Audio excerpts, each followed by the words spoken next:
everybody. Welcome. Like 4 minutes late. God, how does time jump that much? Because I swear I headed downstairs like right at like 8:31. I was like, all right, let's go.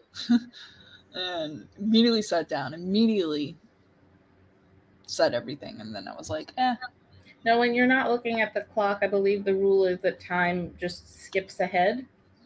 yeah, it's gotta be it. Oh my god.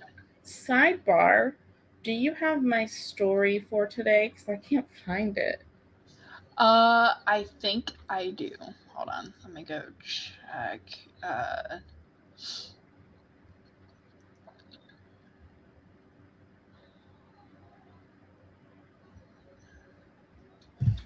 If you search for, I think, Evelyn in your stories, but I do have your stories here.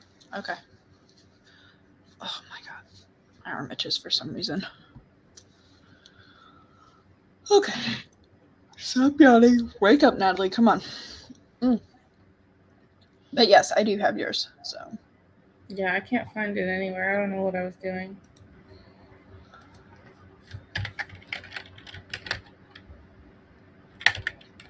No, it's definitely not in here because I tried searching the prompt too. Alright. I just gotta take out prompt number 2. Okay, hold on. I am I'll create the Google Doc thing. Okay, thank you. Eva, I love that idea so much.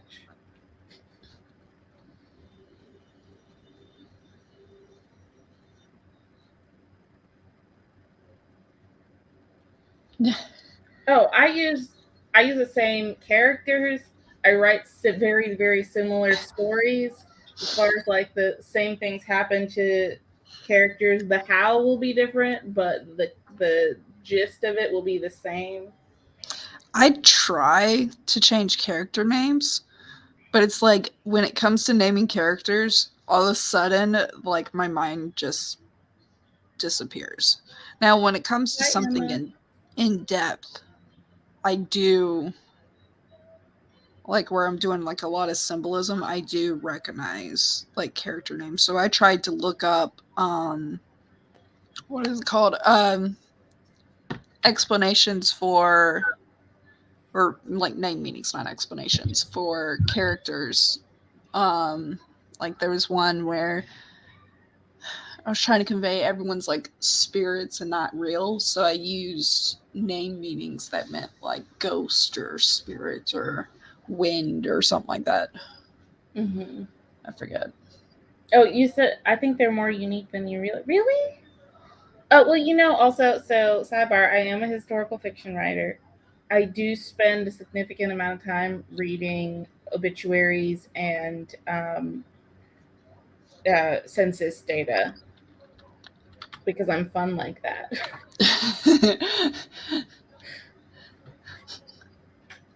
So yeah, probably a lot of the names are old school. All right. Wait, but Eva, that still who unique. poisoned you? Wait, what?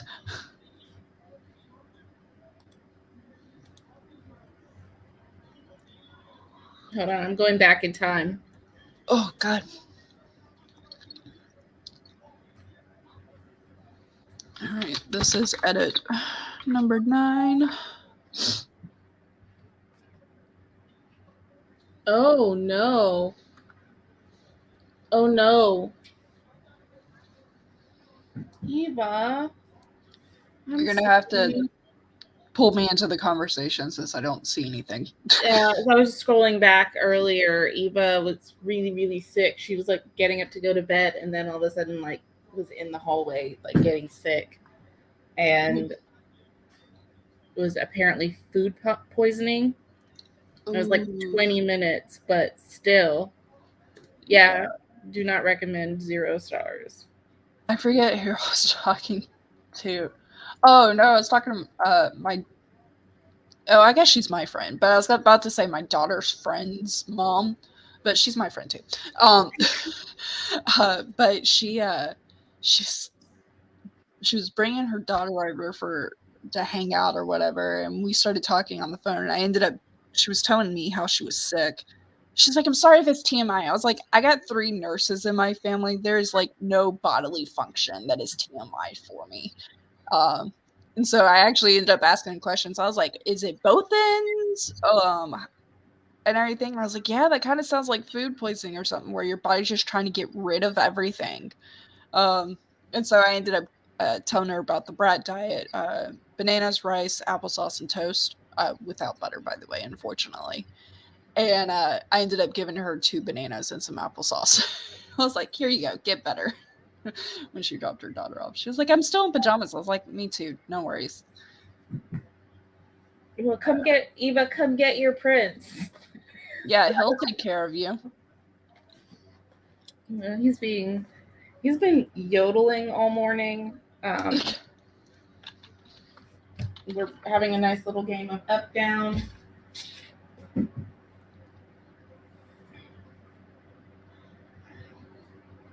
All right, I think I just sent it to you. Of course, it's gonna have mine first. It's the layout. Oh, good thing that I used to save your stories. Oh my God, Dobby, you cannot be here.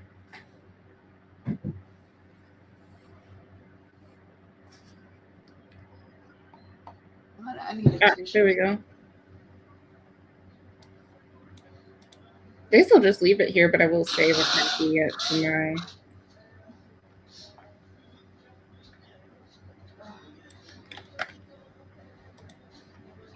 Okay. I'm like slowly getting sick, but it's like very slow. That skin that connects the tongue to the bottom of your mouth, the lingual frenulum, if I remember correctly. I've been doing research, which is bad because, of course, guess what? One of the options is cancer. Of course, every time. Wait, no, come back. So I went and saw the play Chicago, or the musical Chicago, and live, and for some reason I simply cannot do it alone. Has been ringing in my head. Hi Shannon, how are you? Hi Bonnie. Natalie has such dramatic timing when it comes to the computer kicking her out of streams. She'll just be like, "I've been having this problem," and then she disappears. This is fine. What was I saying? So I'm adding this to my what did I just do? Oh, I'm adding this to my overall story because I keep a Word, a Google Doc of all of my flash fiction stories so that I don't forget any of them or lose them from having them all over the place. So I'm just tidying that up real quick. But how are y'all today? What are you working on? What are you doing? Ooh, yes, coffee. What kind of prompts are you two thinking today? So the first thing we're doing is we're revising our prompt from this one I believe we did in January 2022. So the prompt was a woman's first day in a convent, and this was from January 29, 2022. So we're going to go over the feedback that we gave each other, and then we're going to take 20 minutes. So the first sprint will be 20 minutes, and we'll edit those stories. And then the next one, we've been doing an inspiration comes from anywhere. So Natalie has a list, and we'll just go in there and we'll pick something. Like I think last time, we've done a couple different things. Last time we did dreams. We did inspiration that came from dreams, and that one was really fun. And then the next one we'd done one where we like folded a piece of paper, like, you know how you used to make those paper fans? You fold a piece of paper like that, and then you cut out little windows like you're doing a snowflake. So you do the fan fold with the snowflake cutouts and put that over a book page, and then you pull out the words and you use that to build a prompt. We did uh, we did use a picture for inspiration. We did, like, I think we both ended up doing historical fiction. We just pulled up like a painting website and grabbed one of their pictures, and we each wrote a story about that. So we have a good variety of not specific prompts, but ways of finding inspiration. So I'm going to go ahead and start sharing the story. Natalie's computer decided that internet was not a thing for a minute, so she's rebooting. Okay, here we go. Percent.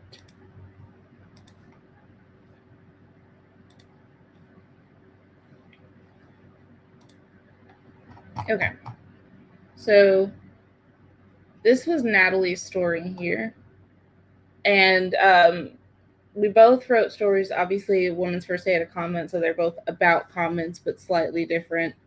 And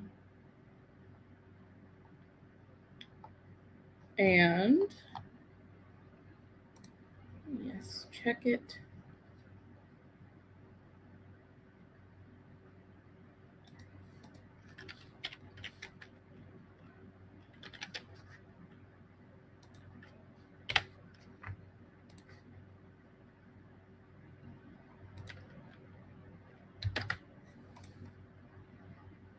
So, oh, you guys cannot see that at all.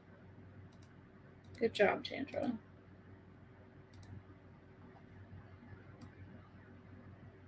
How's that? So this first one is Natalie's story.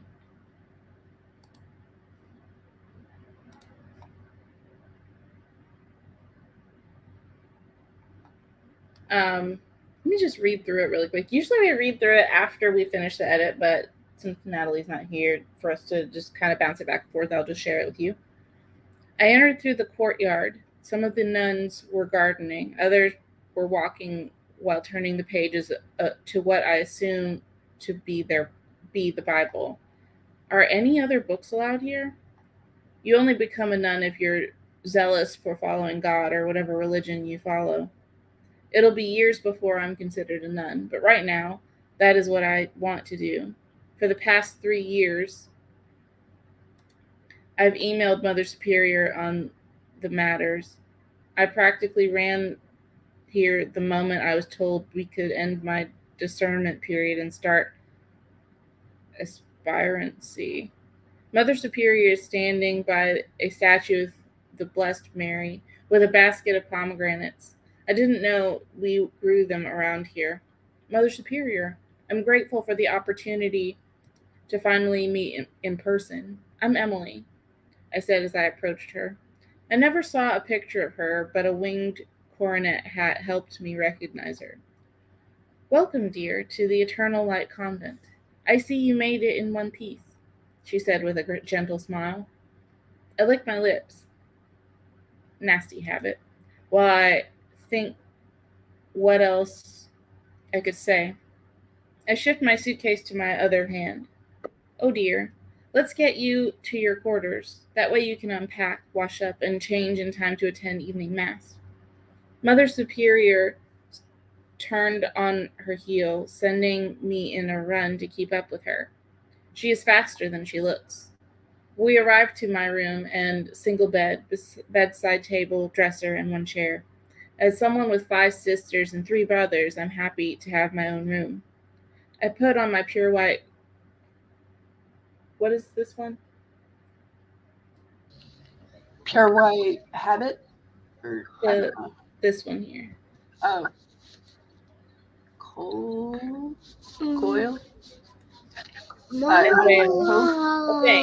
She puts on a thing that's white. Yeah, it's been a while since I've looked that up.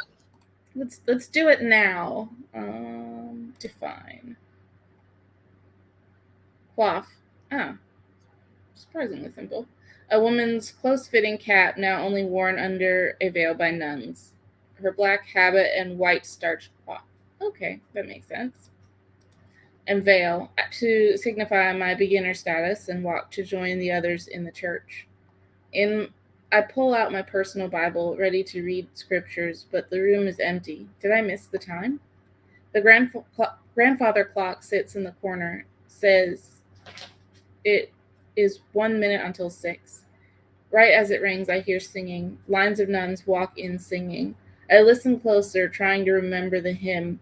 I pick up the hymn book, frantic to find the page so I can join.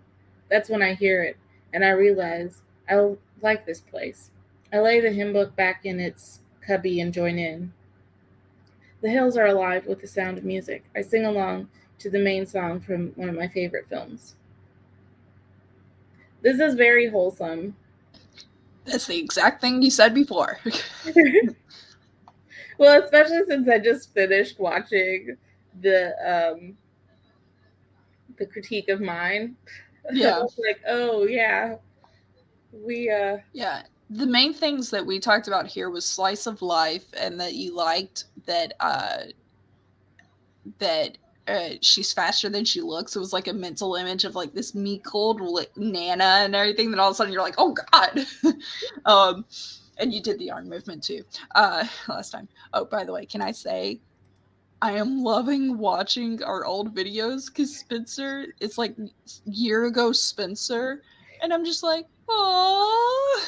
it is kind of nice to have that like record of him because he's changed so much since we started this. Yes.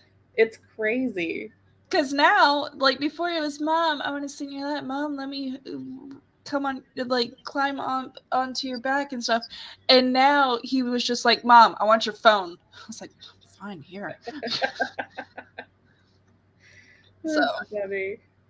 Either way, so the main things that we talked about changing with this was just more clarity, such as when the specific religion where it's like specifying that she's chosen a religion. We don't have to talk about every religion here. Mm-hmm. So that one sentence where it's like the God of your choosing, just editing that, as well as I think it'll be good to either remove some of the jargon or explain the jargon tied to the outfits that she's having, like the attire that she wears and the specific wording of it. Then a thought I had is to kind of show character growth more, which would be tied to something I was thinking about. This is what I was thinking about this morning when I was thinking about this in the like 2 minutes that I was running downstairs. But showing the character growth in the sense of having her worry, like because you talked about it in the talk of in your critique of like, hey, she's worried that she's got to be perfect and everything, and then she realizes this is actually going to have a fun element to it at the end. Mm-hmm. So it's like she's ready to be uptight, ready to be strict, and then realizing she doesn't have to be. She can still be herself. And I kind of want to raise the stakes a little bit, but the stakes are already there of showing her like correcting herself. Maybe like one idea I have is maybe as she's walking up, there's a stray dog and she's like, I'm sorry, I can't pet you, or something like that, you know? Mm-hmm. Like just something where she is holding back herself. Yeah, I do like that. I noticed there was a couple places where I like was stumbling, and oh my god, I just got a song pop in my head. I was tripping, stumbling. Oh, all right, sorry. But you were not falling in love with the story. Okay, so I'm struggling really quickly with like clicking because for my other computer, my mouse broke and Ooh. The left click doesn't work anymore. So I had to go into settings and change it so that it switched to the dominant side. So now primary clicking is the right click and the left click on the mouse doesn't work. Oh my goodness. And I'm not enjoying it. But now when I switch back to my computer, I'm like, I keep left clicking on stuff, which is why you see me going like, you know, all over the place Uh, because I keep forgetting what I'm doing. what computer am I on? It's like me. So I got my MacBook Air, but then my work computer is a Windows, and I'm just like, wait, I don't have a control whatever function. I got to remember command because where the control is on the Windows is the FN key on the Mac. Tell me how many times you've accidentally deleted something and just typed V in its place because you were trying to Control C, Control V. Yeah, pretty much. I do it all the time and it makes me so sad. Let me see. So there are a few times I know you'll probably see like the where it does that pop up and it's like making suggestions. That's Grammarly, and I like to read what it suggests and then be like, mind your business. There's so many times where it suggests that, and I'm like, you don't know artistry or something like that. Like, I'm like, you just don't get it. Like, I turn into a teenager. Leave me alone. Yeah, there are some times where I'm just like looking at it, I'm like, you don't know what I'm trying to go away. But there are times where it really helps me, like when I write form instead of from and from instead of form, as yeah, like those completely. Like when I'm struggling with necessary because I can't ever remember exactly the number of S's and C's, totally get it. Yeah. Oh yeah, Bonnie, I hate that. Like why? Like I understand that you're trying to be like different and fresh, and you're trying not to copy each other, but like some things are just that way because they're better. I found a voice recording of Isaac from 2020 and went to share it and deleted it, and there's no way to recover that so far as I can find. Wait, where was it? Chandra knows ways. She does research on these things. What I would say I love that you have a recording, and then I don't know. I was sitting here just thinking she had a recording. Like there's a recording that got deleted, but it's not deleted. So while I was traveling for work, I had a little one of those little keychains where if you hold the button you can record it. Mm-hmm. And it was my kids, honestly I can't remember if it was Zoe or Spencer, but one of them saying good luck mommy or something like that. Oh, that's so cute. And so I press it and play it a lot while I was traveling, and then of course eventually it just stopped working. Like not even a battery thing, it just stopped working, and I was like, at least I have the memory, I guess. But yeah, I also got a recording on my phone, which I was about to look for my phone. Spencer has it, doy. But I got a recording on my phone of Spencer saying please or thank you, because he used to say it like with D's instead, and it was like thank you. And like, I mean, that recording is like probably 2 years old now. But I was trying to save it for the speech therapist back then. Mm-hmm. So I could be like, he does talk when you're not around, because he was always shy. That's funny. Either way, okay, we digress. We're gonna have to put voice recordings in in a story flash at some point. Mm-hmm. So okay. This sentence right here. Highlight it. I'm just now opening. Oh God, I swear I'm here. Okay, mentally, physically. Your corporeal form is here.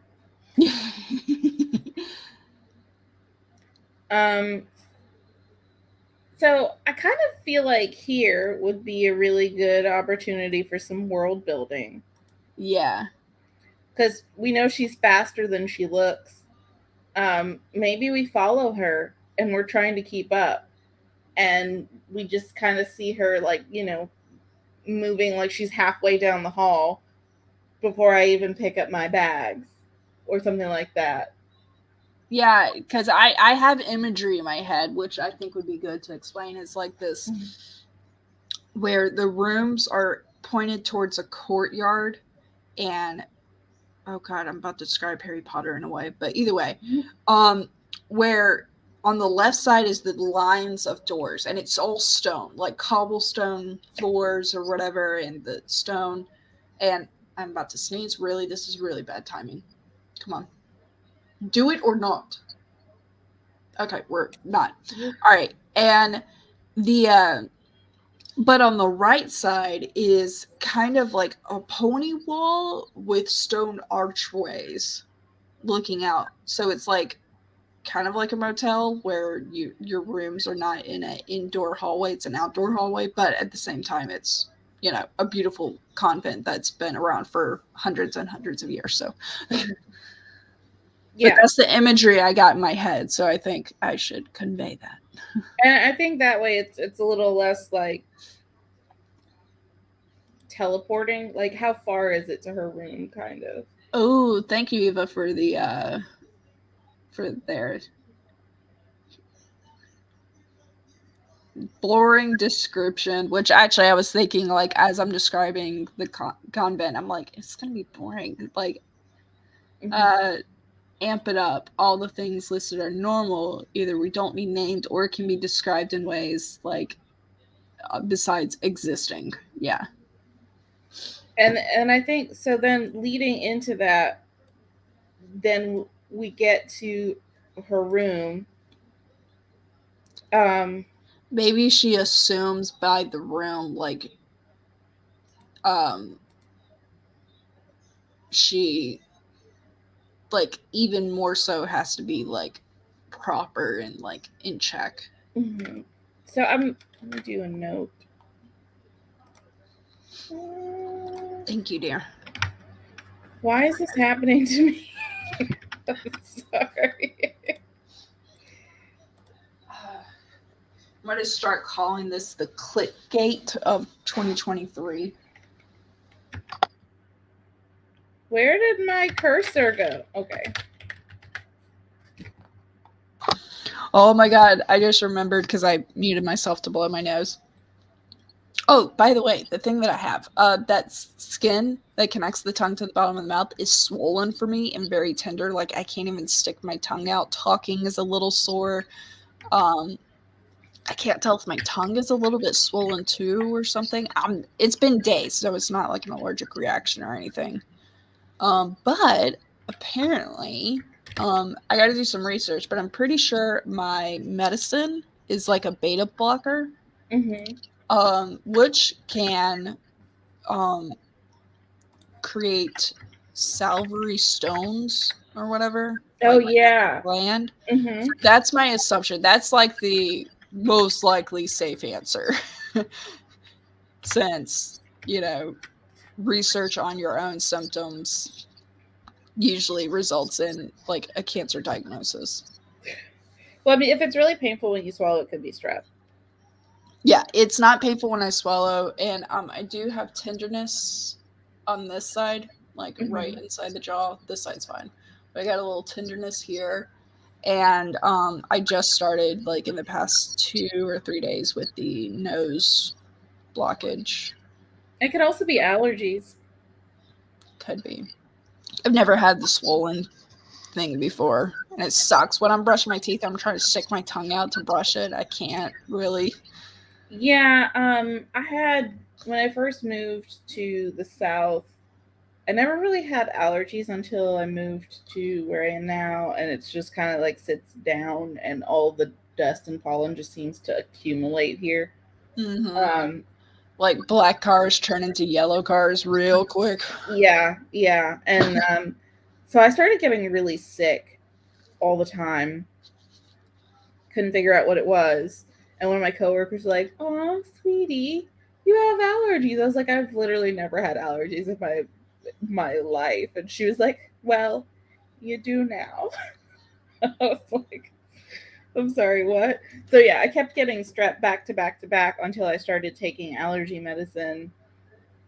And then once I was on allergy medicine, treated the strep, and then I got better. But before that, I was like, I don't know why I'm getting sick so much. God. So this is how I'm rewriting the sentence from up here. Okay. Just for you, this is how I see it as far as like easy reading. Yeah, and I like Eva's suggestions of like some adjectives and stuff. What the one thing I'm gonna add here that really set me off was, what does she smell? Because like old places have a smell, like an old castle, like that kind of musty is the word that comes to mind. But I don't want to think that like there's mildew or something. I don't know. I think something can be musty and still smell good, like musty, like old library books or something. That is musty, but I like the smell of it. Yeah, I'll go with that. I love how we always like go on these tangents with Chad of like allergies and kids. Eva, Shannon, like everyone who pops in here, like it's just the best. All right. What Shannon said, yeah, South. I feel like the South is bad for that. You move here, and 100%. It like triggers something. Which is funny because I grew up in the South. Like I grew up in Georgia, and it's after I moved that I started getting allergies. I had some in Texas, I had some in Germany, I had some, and I think it's just, I think it might be when you move because you're not accustomed. They do say though, here's a tip if you ever find yourself. I've never tested it, but if you find yourself susceptible to allergies before you move to a location, buy honey from that area, like actually crafted and bottled in that area, and take a spoonful, like a day, spoonful a day for a while. I forget how long. I'm sure y'all got research capabilities. I'm just lazy and it's not being applied to a story, but at some point it could. But yeah, just take a spoonful of honey that originated in that area, and it's supposed to like help your immune system before you even get there. That's a good idea. It is. It is. Honey does not go bad. It is antiseptic. Antiseptic. Why does it sound weird?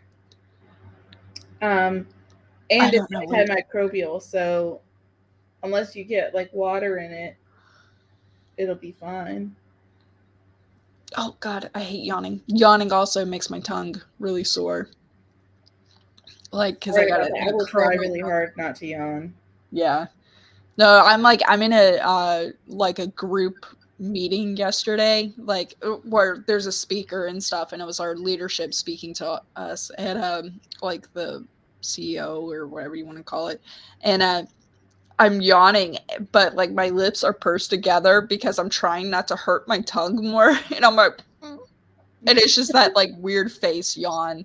You gotta stop saying yawn. It'll keep sorry. sorry. All right. Yeah, 100%. I love buying local. Ooh, that's true. That's a good idea. Yeah.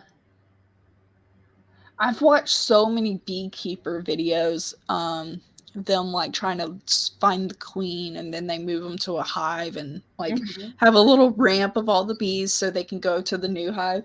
But honestly, bees are so like unique, or I don't even know what to call it, but they I always wonder what happens to the bees that don't get to the hive, because you can't control all of them. You know, I mean, they die. It's so sad. Like they get left behind. Ants are fascinating, but as someone who's dealt with fire ants, and I'm sorry, the inner Buddhist in me hates to say this, but I will boil some water and pour it all over that ant pile if it's in my yard. Oh yeah, I will not. I don't care about. Maybe I should. Actually, I saw something that was talking about how, if we were like get all the ants together in one place, how much they would weigh and how much it would outnumber humans, and I really just have no sympathy for them whatsoever. I also got attacked by some fire ants when I was like 6 or 7, so I don't care. It's not my problem. Yeah. I know a girl who actually has an allergy to fire ants, like past the normal swelling that you're and stuff like that. Like she'll actually go into anaphylactic shock. And they tried to remove her from her job for it. And she's like, "Are you kidding me? Just move me somewhere that's not the South. The South is the only place that there's fire ants." Yeah, there's so many places to go. Yeah. Okay. So we're good with my story. I think Okay. it's just a few of describing better, kind of showing the restraint that the main character thinks she's going to have to go through Mm-hmm. to fulfill this dream of hers. Uh, and then, of course, the ending is no, she can be herself and still have fun. Like, it's not rigorous. Like, it's not 40 years of, I don't know. But for your story, did you want me to read out loud or? No, you don't have to read it out loud. I was just going over yours because I hadn't read it all and you weren't here, and so we were just catching everybody up to speed. Q. Okay. For mine, twice. So for yours, Chandra's story. Sorry, chiming in because I was already going there. Chandra's story is woman's first day in the covenant, as Chandra always is adamant to use the prompt as part of the story, which I love because it helps us keep track and be like, what story is this? Oh, you used it. Thank you. So in this story, she is in the covenant, and then she gets a note like a few months later about meeting at midnight. And she's and it's like this slow back and forth with a father in the convent. Wow. Woo. Okay. Going on. Might be time for a Dr. Pepper. Yeah. Oh, I wish I had one. I got Coke Zeros though. Even though chat totally said, "Hey, try some warm drinks." That's the one thing I haven't tried is warm drinks. I've been constantly cold. I do have tea, but I've been constantly got a little doing caffeine, cold. and it'll be nice and warm for your throat, and you can put honey in it. Win, win, win. But it's not my throat. It's the tongue. Like it's in the mouth, so it doesn't linger there enough. Either way. All right, back to this. I'll be fine. Don't worry. So it then becomes this like, because of course, as I was reading, I was like, where's the twist? Where's death? Where's the darkness? And then Chandra delivered, almost over delivered. Not over delivered. She never could. And so the nun, who turns out to be Eve, named Eve. This is okay. This was what I find interesting. First, let me finish describing the story. Eve, is the nun's name. Adam is the father's name, and of course, nun and father is not who they actually are. One thing I found interesting, and what we played with here with the talk was, like, who went to hell? How is reincarnation been going on? Like, someone went to hell and then is now searching for the other. Are they connected? And like forever tied for each other? Sorry, I heard sleeping and I was afraid my son was asleep on the couch, and I'm like, that's not normal. But back to this. But now, and her name's actually Evelyn, but now the other nuns come in and she's actually like full on naked with Adam, like being very provocative, climbing a stone statue and like licking it and stuff. Like,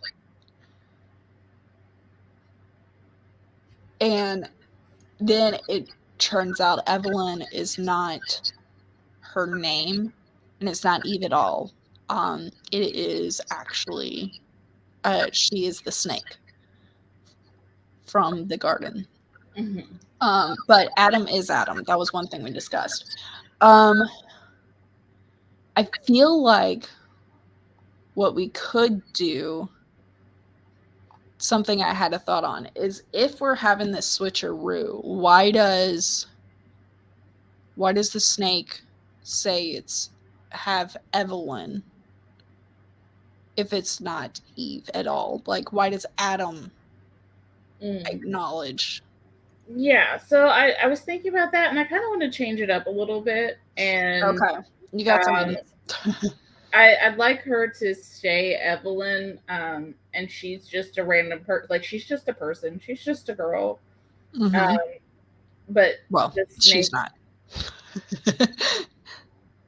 yeah, possessed, she's the snake. Yeah, that's what I want to go with. Is she's just a girl possessed, she's just and the snake, and Yeah. then Adam, I think it's kind of a red herring situation where he's just a father named Adam, and as a coincidence, so what they come in on is actually Adam and the snake, a dude named Adam. And I don't know if it's too confusing to have that be the red herring of him just being. Only so I think the best thing you can do right now Mhm. is clarify, do they know, like, do they know their true selves, or it's not until they, taste the flesh, I guess in a G-rated way, uh, that then it like clicks in their minds who they So really are, like who she really is, and then and I was thinking of it being actually just the serpent disguising himself one more time to like go after this father who has no idea, and actually, but I think it's more like he actually believes that it's the whole Adam and Eve situation when he's really just Adam and she's a snake tempting him and tricking him one more time yeah. just as a man. By the way, I can't wait. So in that book series that I told you about that you're binging, Mhm. which by the way, talking about binging, I'm on book 10 now. Um, but there's one book called The Covenant Secret, and Ooh. it's interesting. Convent Secret, not God. You Stop just having really want there to be similar a covenant. words. They're similar words, but they are so different on their meaning. So, but yeah, it kind of gives me a little bit of vibes. Obviously, it's not dealing with good and evil situation, but all right. So now, since we're telling from Evelyn's point of view, does she know who she is until? No, she has no idea what's going on. Once I feel like once the doors close, like she doesn't know why he's paying special attention to her. She's like into it because Mm-hmm. she's just into it. But she once the snake takes over, once the serpent takes over, she's like, Yeah.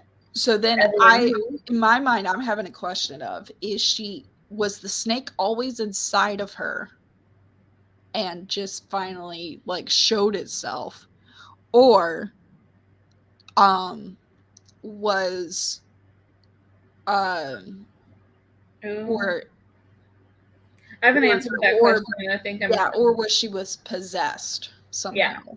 I have an idea. Okay, Um, cool. Also, I was giggling because Bonnie said that her husband's name is Adam. Are you still thinking about changing the name? Oh no, I was gonna leave that part. Actually, didn't I get say Bonnie and Clyde vibes in episode 44 with it? You may have. I could have. Sorry, I'm so sleepy. And I slept really good. A seed was planted in her by. Hmm. That could be interesting. I have some. Yeah. Honestly, I feel like this story is just gonna get weird, and I'm okay with that. Yeah, I'm just you gonna got let it the get you weird. got the word space for it and everything. I don't remember. Have you touched Good Omens yet? Oh, I Watching? read it. I read the whole thing. Oh, I haven't good. finished watching it, but I haven't. Yeah, but the whole like leaving the garden is what I'm thinking of because they actually made it seem like she was pregnant already when they left the garden. Mhm. And that's kind of giving me the vibes here of like what it here's a cool twist. If you want it, make it work. But what if after they are intimate, it's actually Adam's seed that has the serpent and then it possesses the woman. Like this whole idea, because you know how they in biblical story they always blame Eve. Like Mhm. she um succumbed to the serpent and then she was able to bring down Adam. What Mhm. if it was actually Adam? It was his fault all along. Yeah, like this whole idea. I kind of I like that idea of like, stop blaming women. Mhm. Should they look too good? Yeah, well, we got to put up with your shit. Mwahaha. Yeah, but Okay. it is a thought. Uh, and I don't everything. know. I don't really have an objective when I'm editing this one. I have some ideas, but I don't know like if they're too much. So I'm just gonna wing it. I know Yeah, usually I make nah. notes when we go to Well, edit, and I'm gonna wing it. and then you start typing and you go, "Oh, there's the door. Walk through it. Walk through it. Let's go." Yeah. Yeah. Bonnie, we love the brainstorming too. This is like what we live for, and it really. So I think this is what I'm glad of what Flash Fiction Live has become. So it started with this like exercising our minds to have like instant prompts almost like taking a prompt and instantly trying to get a story out of it, and even Mhm. if it's like just faint or something, just like start writing and kind of going with it. And it's helped, I know it's helped me and I'm sure it's probably helped Chandra too, to get to a point where we can just like we don't have that fear anymore of what if Yeah. it's bad. It's just getting it out there, and it's Just it's start almost writing. like it's exercised us our brainstorming mind enough that we can get past it. And then now switching from the drafting to the editing, I feel like because we've exercised that brainstorming so much, it makes editing easier because now our brain is stronger where it can like look at multiple options and go ooh, you like and start just grabbing like the shopping spree grocery shopping spree show that used to happen. Yeah.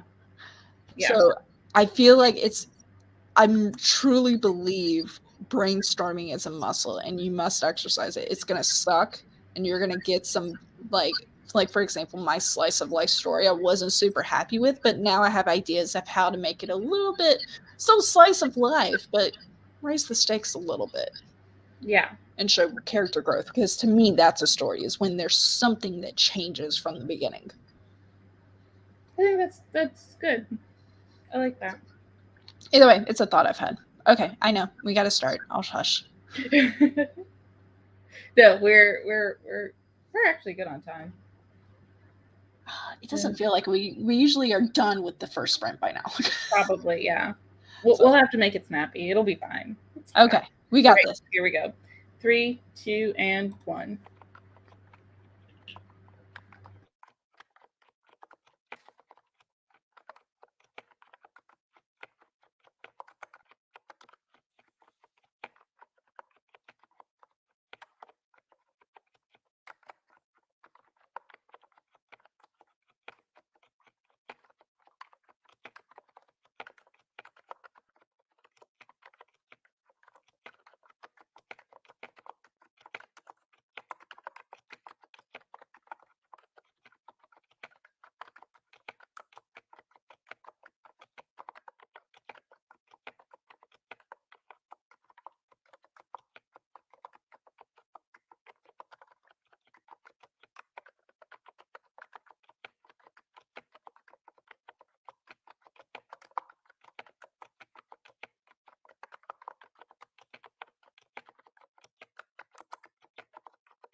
I have like just a smidge left, and then I'm done.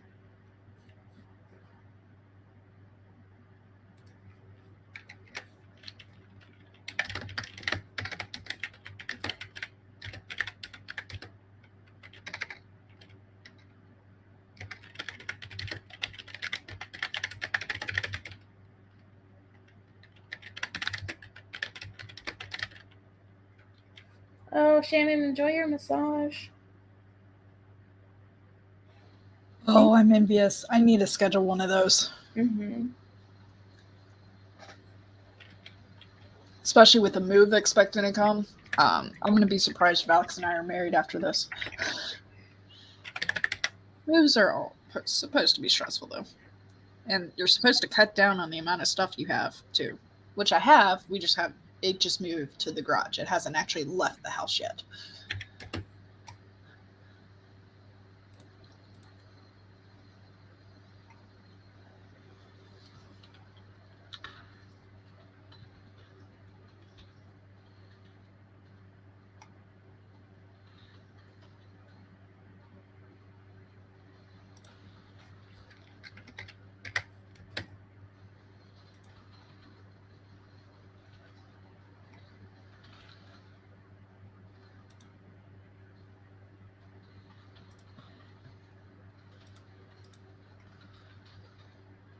Okay, I made some changes. I didn't get as much done at the end as I had hoped. I think there's probably more that I could do. And I did a little bit of research. Mm-hmm. Not a ton because Yeah, it's time. yeah, it's fine. Um, yeah, it's like at a certain point, I'm just gonna insert it after what was already here. Yeah, at a certain point, I don't want to say it's. I don't know that. I don't think it's sacrilegious because it's fiction. I'm not trying to No, like I make. mean that'd be like saying Good Omens is sacrilegious, and honestly, sacrilegious is what people who are religious feel. They call anything they feel threatened by as sacrilegious. Honestly, when really sacrilegious is taking something religious and purposely trying to discredit the religion it originated from. We're not trying to discredit. We're just It's fiction. it's fiction. Yeah. So It'd be sacrilegious if you went around and said this is actually how it's done, and your way is wrong. Sacrilegious is calling the religious way wrong and saying they're doing it improper. Sorry, that's my definition. As someone who went to Catholic school, like it pisses me off when people go, "It's sacrilegious." No, no. well, that makes me feel better about it. Yeah, I did a few changes. I think just some hinting. I didn't get as much detail in as I would have liked, but I do think it clears up some things. Um, and I just pasted it in after. What was you? I'm so sorry. I did not edit in the document.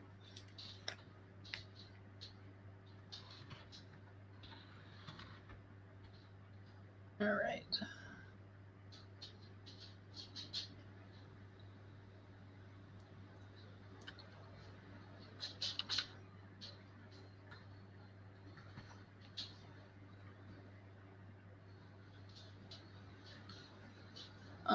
Do you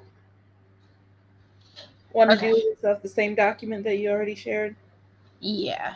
I sorry, I was finishing up a few things myself. I think I made the changes, but I also I will say I was productive that sprint where I got myself breakfast, I got my son breakfast. He went potty, I had to go wipe his bottom. Wrote, let the dogs out, and I had Spencer let them in. But yeah, so I stared at a blank page and then did a little bit of research.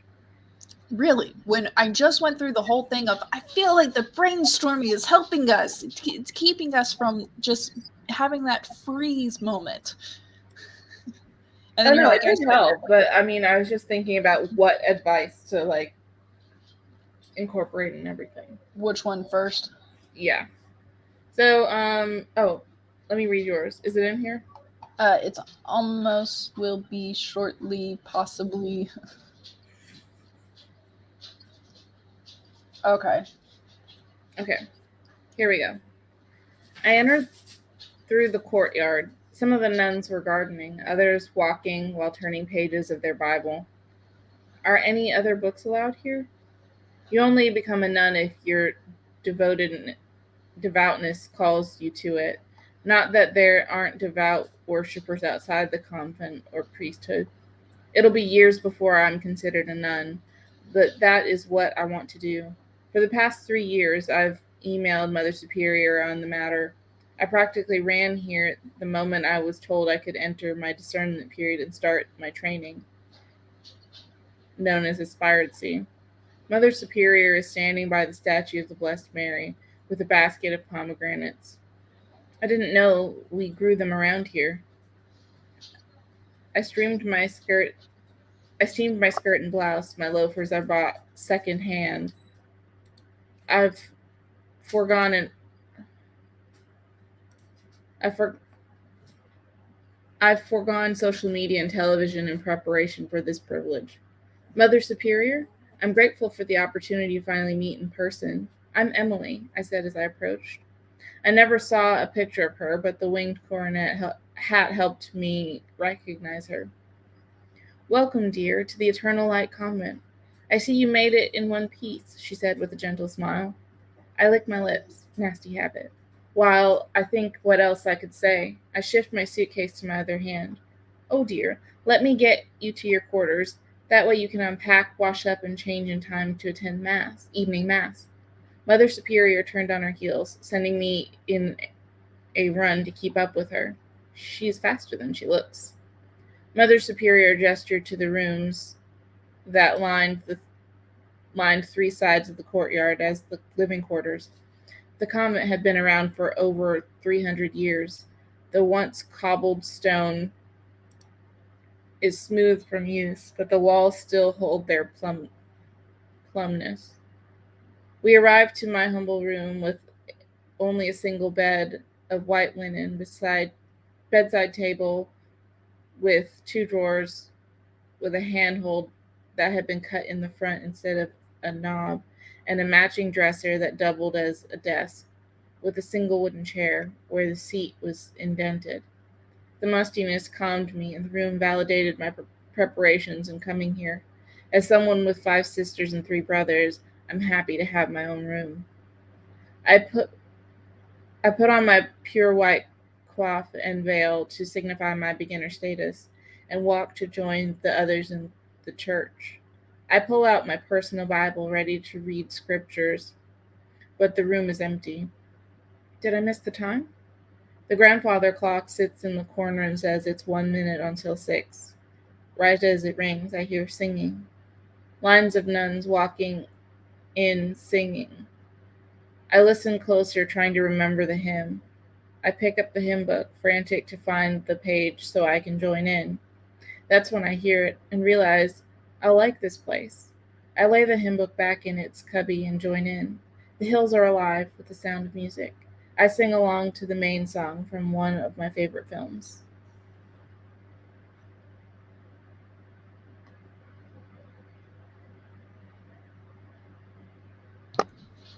There we go.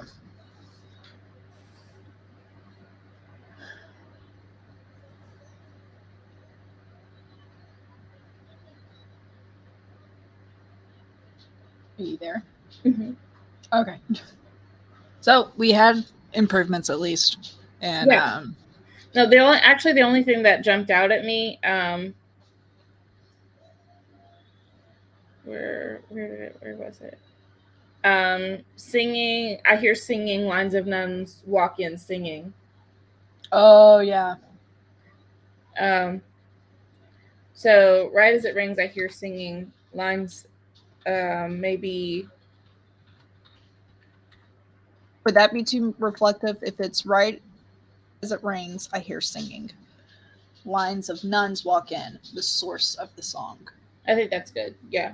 All right. And actually, instead of source of the song, I should say, because we don't know source of the source of song. Yeah. Kind of sounds more poetic. I don't like it. All right. Yeah, that was the only thing that jumped out of me. Jumped out of me. It jumped out of your mind into my fingertips. Which, I mean, let's face it, we've done that before. But, okay. Yeah. Sweet. No, I think that's good. Now I'm going to read yours. All right. A woman's first day in the convent is a very important day. Not that one. But for the next one, it's all the way at the bottom. Sorry. Okay. Oh, like you completely. Okay. A woman's first day in a convent is a very important day, but for me, it didn't feel that way. It felt like all the other days, heaped up, mounded together, and blended into a bland future that stretched out before me in interminable length. I wasn't just being trapped around the intensity of zealous sisters. It was the overdone, grateful smiles and the patronizing tones of the words that they spoke so effusively.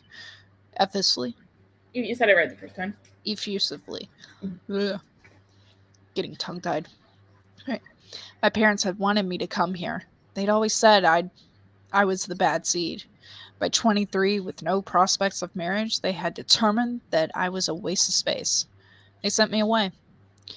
The father was away when I arrived. He did not stay with us, but he often came to speak with us and share fellowship.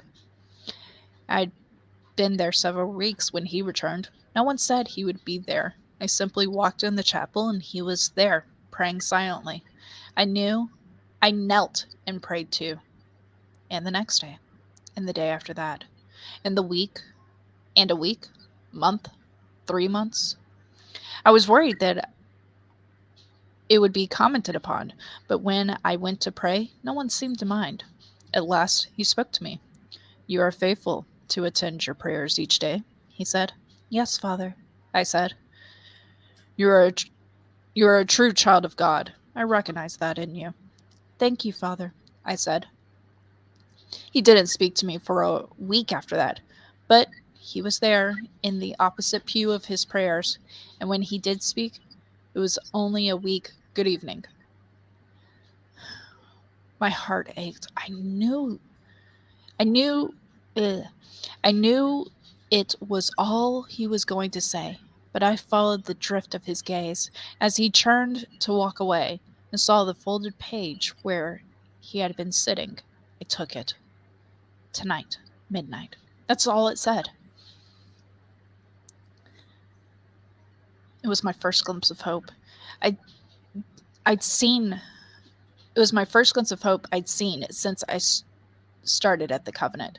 It was a chance to be a little free, step outside the bounds of the rest of my cloistered life. God, you are so much more, like, knowledgeable of words than I am, dear. With you, I will expand my vocabulary. Okay, back to this. A film was playing when I arrived, something strange and grotesque. I found it comforting. I wanted to run to him, though. I did not wish to rush him.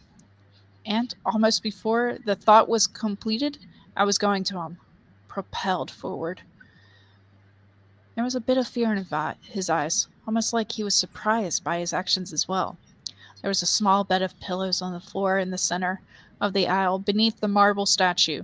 He waited there for me, a pomegranate in hand, fresh juice running down his fingers. I licked it away, my gaze focused on him. I didn't look away as he removed my habit. The marble statues come to life, waiting on us, bringing candles, food, and wine. They took away our discarded clothes, and when we were naked, I'm sure of what I suspected all along. I don't belong here, neither does he. It's just like the garden, he said. I smiled. Hello, Eve. I've been searching for you. Adam?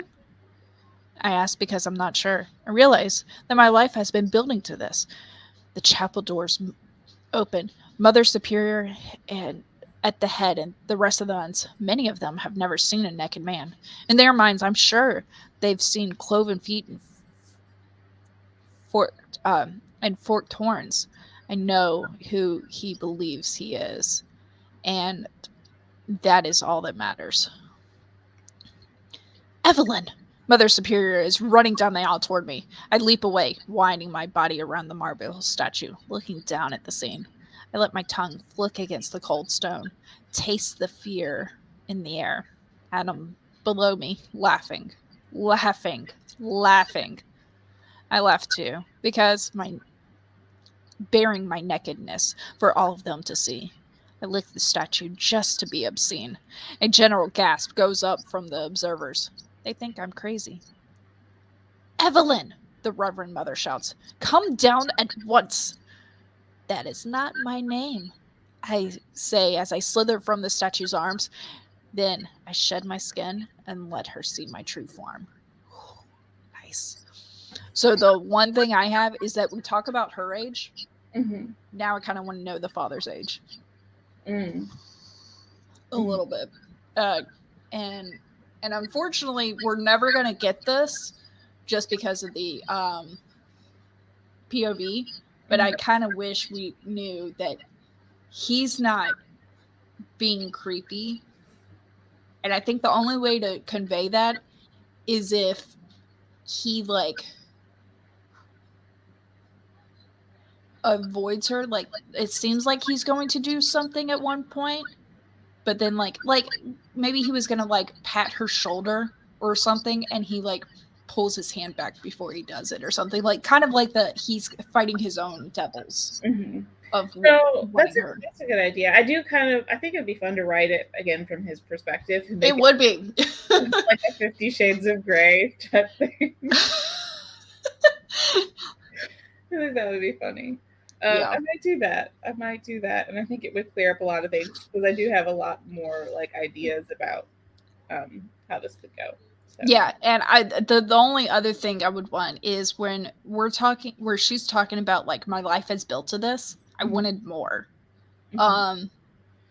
And like, why is she not sure?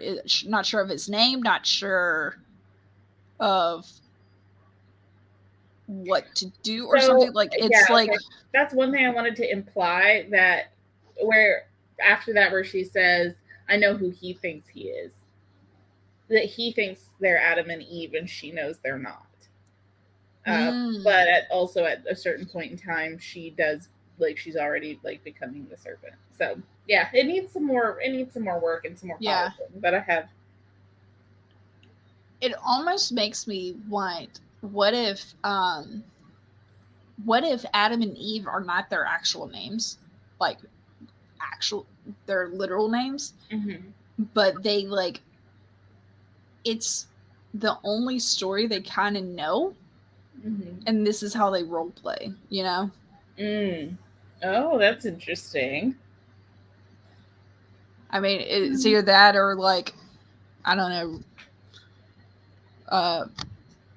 God, whoever the girl that betrayed Samson, cut his hair. Rahab? Was that Rahab? Maybe, I don't know. Or no, that was Delilah.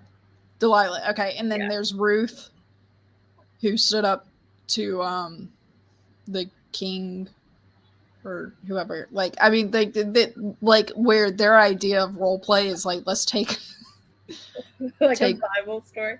That's hilarious. Yeah. That's fun. Like, but also if that's all someone knows, like, that's what they would do. Like, that's true. That's true. Good thought. So, we've got an hour left, so we should. Yes, we should. Hurry.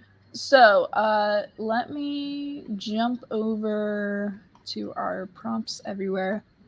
So we already did dreams. Oh, hey, your dictionary book. Yeah, which one? I don't know the one that you mentioned where it's like the one that you've been posting on Instagram sometimes. Oh, The Dictionary of Obscure Sorrows. Hold on one second. yes, that one.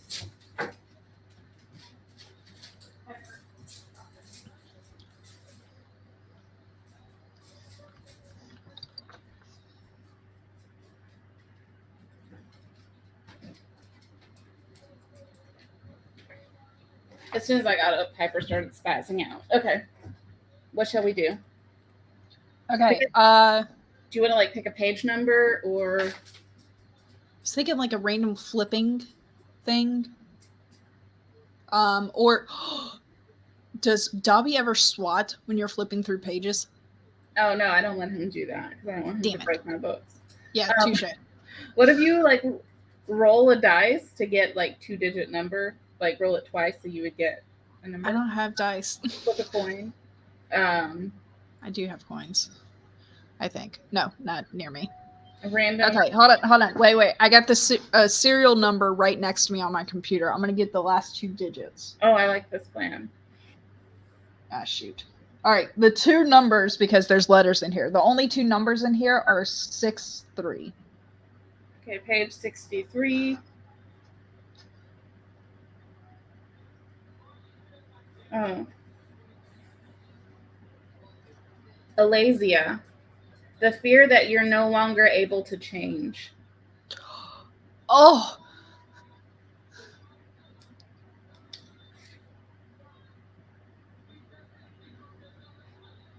Okay, I'm going to need you to spell that one for me. Alazia. I'm not ready yet. Hold on. All right. ALAZIA.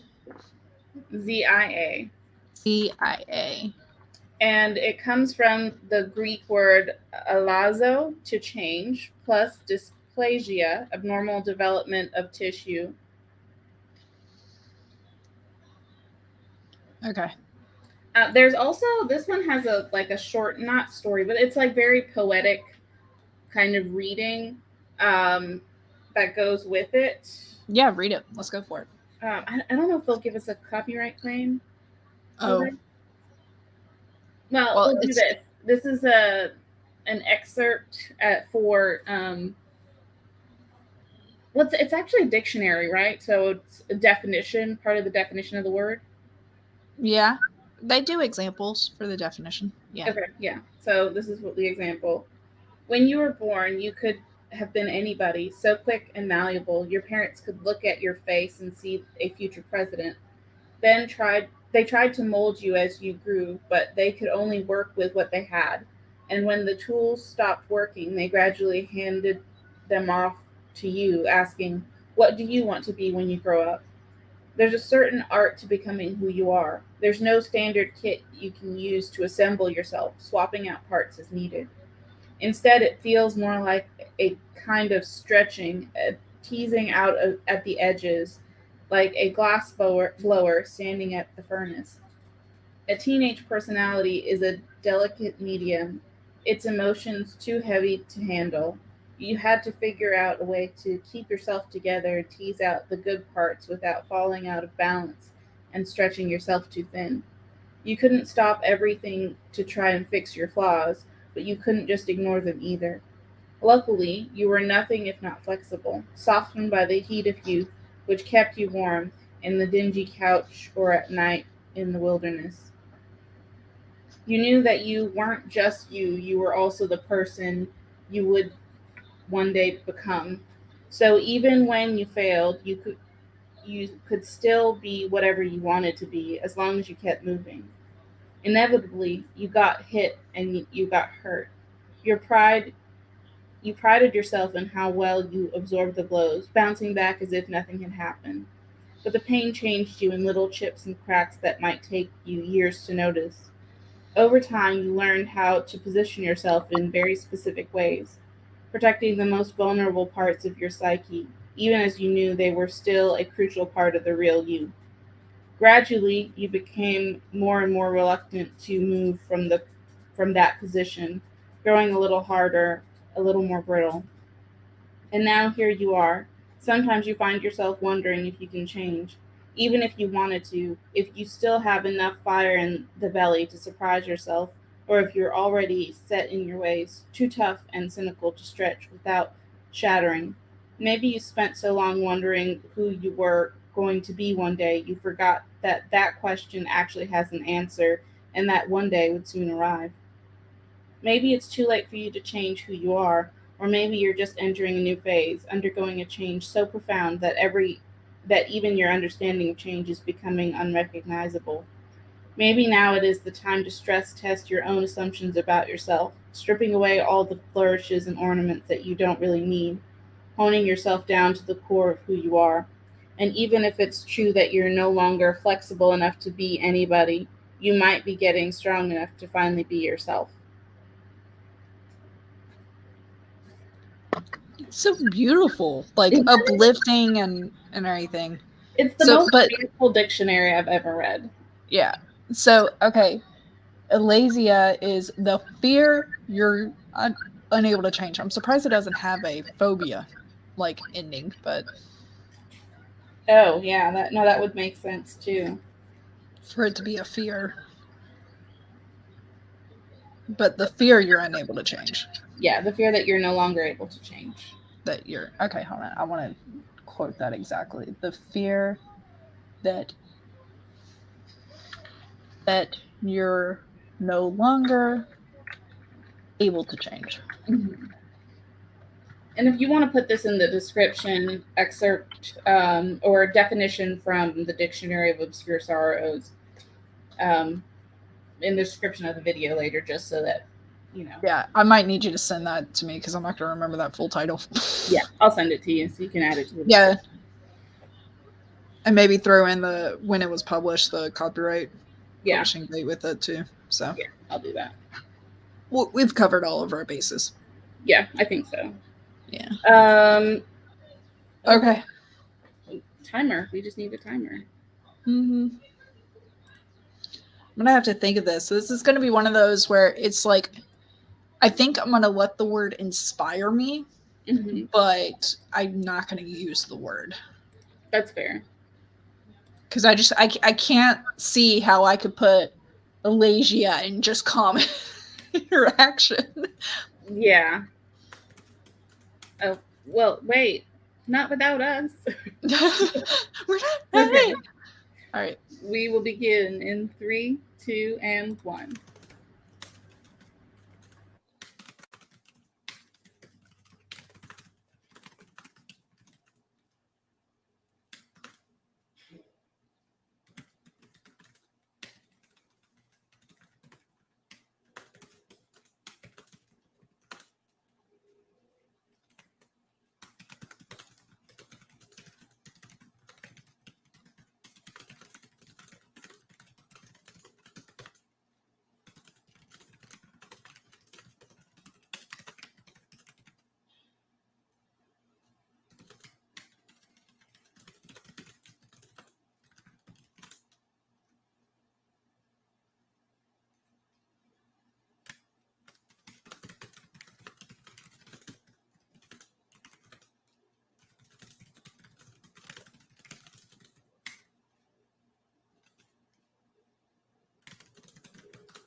I actually got done pretty early.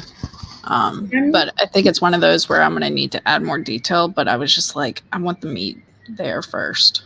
I'm not done yet. I am at. Let me see. Oh no. 501 words. I've still got just a smidge more to write. I can definitely flesh it out more, but I've got a smidge more to write before I can feel good about reading it publicly. Yeah. Well, because it doesn't have an ending. Yeah. We've done that before. Mine is rather short, and I definitely explored like what is change kind of thing, which I had fun with. Like there's multiple things of change, not just one cookie cutter thing. And then ended up going first person. I could change it, but I feel like since this prompt is very central focused of like a fear that the main character has, yeah, like it kind of has to be first person. Yeah. To get the full effect. But that's not necessarily a bad thing.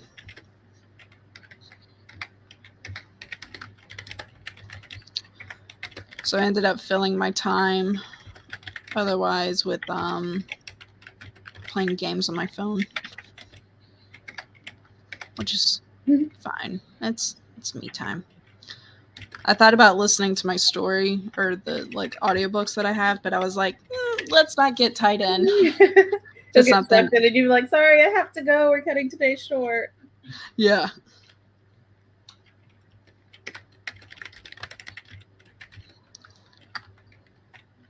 All right.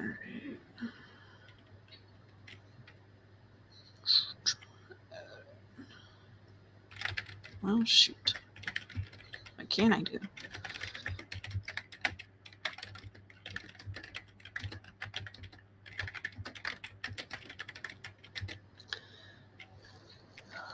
Are you going to create a Google Doc? Oh, yeah, let me share it to you. Sorry, You're fine. I'm really happy with it so far, and I think it's pretty good. I think I might have pulled a U. What, a happy twist? Maybe. We'll see. It's not done yet. You all right, buddy? Yeah. Anytime Spencer has to...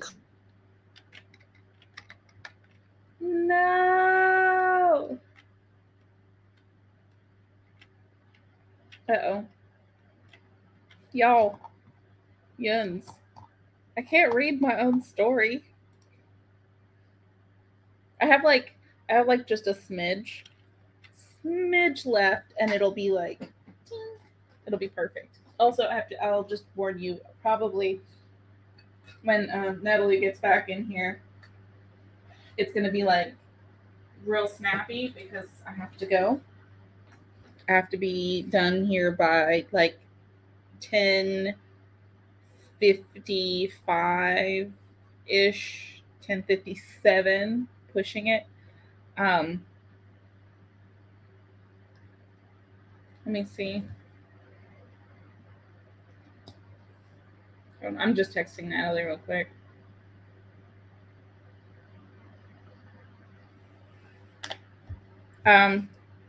Yeah, I'm gonna give her a minute, and then if she gets her story pasted in here, I will read that first. If not, I think I'll just go ahead and read mine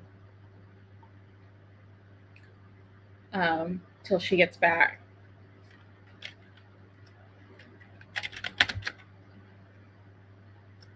Yeah, her laptop is not having a good day.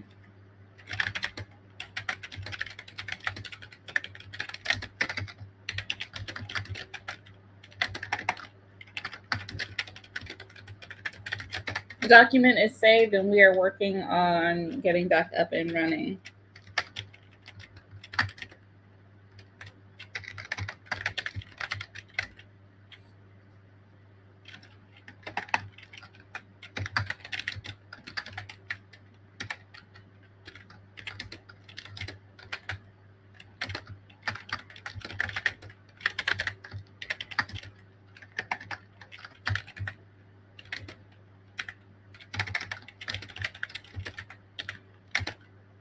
Restarting. Okay. Because it's 10:47, I'm gonna go ahead and read what I have so far. Then, when Natalie gets back, we can read her story. Lately, it has been getting to me, the overwhelming sense of dread that approaches as the years go by. I've watched new lines appear on my face and seen my babies have babies and their babies.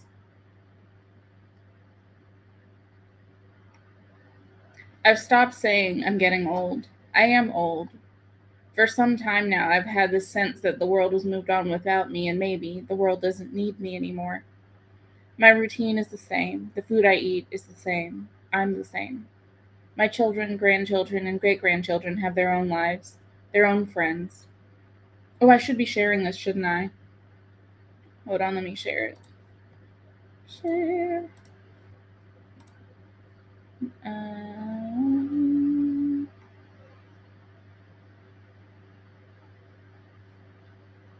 okay, here we go. Sorry. My children, grandchildren, great grandchildren have their own lives, their own friends. I always tell them, Nana's here if you ever need anything, but they don't ever need anything. I put my breakfast dishes in the sink and take my shower. I've learned to go slow and steady, ensuring I don't fall. My neighbor, Veronica, calls me at 11. We alternate days just to make sure that other is okay. Just as I hang up the phone, the doorbell rings. It takes me a while to get there, and as I do, I see a car pull away from the curb. A car I don't recognize. There's a shadowy figure behind the lace curtain that covers the window glass, but I open the door. Jasmine, I say, surprised to see my great granddaughter. Hi, Nana, she says. I can see that she's been crying. Jasmine, what's wrong? The tears start up again, and I pull her inside, closing the door behind her. Nana, she says, you always say that if we ever need anything, we can come to you, right? Of course, I say, feeling nervous. Worried for her, but I'm excited too. This is the first time someone has taken me up on my offer. I need something from you, she says. Anything in my power to give. Please don't be mad at me. Have you done something wrong? I ask, starting to feel more concerned. I just told Mom and Dad, and they're so angry, she said. Now I wish I hadn't told them. I don't know if I can go home. Well, if it's that serious, we'll figure it out. But you can stay here. The guest bed is all made up. You'd have to help me with a few things. I just don't get around as good as I used to. But you'll always have a place in my home. Please don't say that. That'll just. Please don't say that till you've heard what I have to say. It will only make it that much worse if you change your mind. Jasmine, I said, getting really serious. Did you kill someone? Nana? What? No, no, nothing like that. Well, unless you're asking Mom and Dad. She started to cry again, and I pulled her close, giving her a hug. Now, don't cry, and tell me what's wrong. She was quiet for a while, studying my face. Then she said what was on her mind. Nana, I'm not a girl. I've tried really hard to be, but I'm just not. What do you mean? I asked, trying to understand. I was there when you were born. I'm pretty sure. She smiled. No, that's not what I mean. I mean, I know what they say, but I know what I know. I asked them, I'm asking you to call me Jazz, and when you talk about me, can you not say that I'm a girl? Oh, I don't know. Would that make things better? I asked. A lot better, she said. Well, Jazz, I asked, is that right? Yes, they say. So I'm not quite done with it. I want to put a little bit more into their conversation. But I guess the arc I'm going for is that she feels like she doesn't have a purpose and that, um, she's kind of irrelevant in a sense. And then she sees that Sure, go. she's able to be there for her grandchild, Mm-hmm. and in that way, accepting a new idea and like just being willing to listen is her changing and growing, and she's not stuck. Yeah. I'm reading over it real quick too. I'm liking what you said because so far with the setup. Yes, Spencer, what do you need? I addressed your issue already, and I said in a little bit. I said mom need you. No, you just tell her that mom said to play. All right. Um.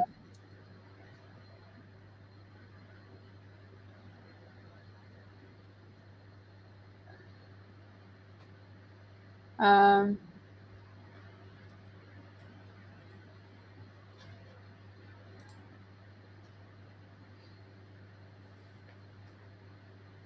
Wait.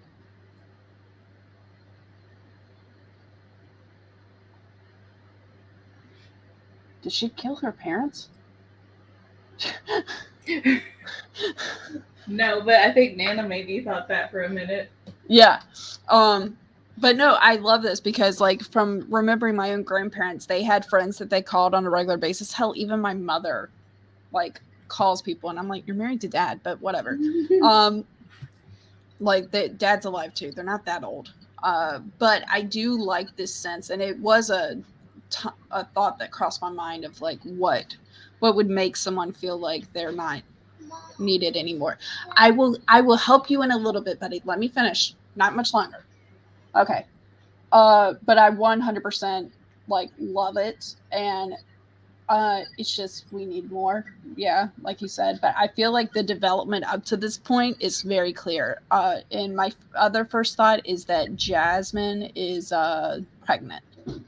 Like maybe she's a teen mom or something. Oh, That was one of my thoughts that went through my mind.